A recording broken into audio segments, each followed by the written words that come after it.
उनकी बुद्धि भ्रष्ट हो जाएगी। आप सतमार्ग का आश्रय लिए, इसलिए संयम से रहना चाहते, उत्तम बात है।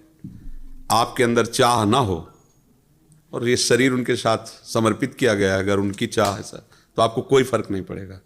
अपनी चाह से जो सुख भोगने की लालसा से विषय सेवन किया जाता है, वही उसके बंधन का कारण होता है। और धर्म की पूर्ति के लिए अपनी चाह ना हो तो वो बंधन कारक नहीं होता।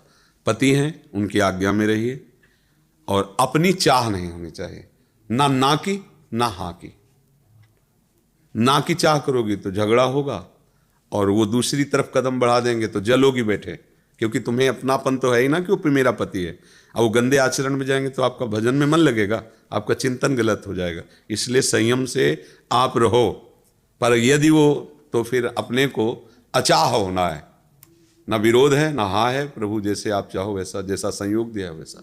वो आप भजन में चित्त लगाओ, आपका कुछ भी हानि होने वाला नहीं है। और एक दिन आपका भजन का प्रभाव उनको भी शांति प्रदान करेगा, क्योंकि जैसा हम संग करते हैं वैसा रंग चढ़ता है। जब आप निष्काम और भजन युक्त हो तो आपके संग से उनकी भी बुद्धि निष्काम होगी, भजन युक्त होगी, कभी न कभी भगवान कृपा करेंगे। इसलिए धैर्यपूर्वक रहो। वो पति भी हैं और मित्र भी हैं, उनका साथ देना आपका कर्तव्य है। गुरुजी, अगर सत्संग चलाकर मंत्र जप करते हैं तो क्या ये ठीक है? एक तरह ठीक ही है, ठीक ही है, पर एकदम ठीक है ये नहीं कह सकते, क्योंकि हमें मंत्र सुनना है, मंत्र देखना है, मंत्र का चिंतन करना है। तो बाहर की आवाज़ पे अगर हम दृष्टि देंगे तो हम मंत्र कैसे सुन पाएंगे? हम एकाग्र मन में कैसे मंत्र को चला पाएंगे? तो हमारा तो उद्देश्य है कि जब हम मंत्र जपे तो मंत्र ही दिखाई दे, मंत्र ही सुनाई दे, मंत्र का ही चिंतन हो। पर अगर ऐसी स्थिति ज़्यादा देर नहीं टिकती तो सत्संग सुनने पर यह कि फिर मन को भागने के कम चांस रहते हैं। संसार का चिंतन मनन ना हो, प्रभु का हम स्मरण कर रहे हो, सत्संग सुन रहे, ये ठीक ही है।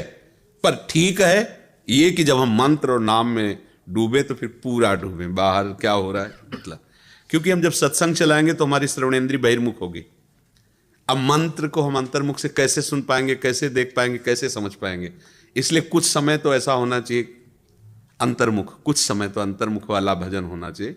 हाँ, फिर मन नहीं लग रहा बहुत तो सत्संग चला लिया, फिर अच्छा है।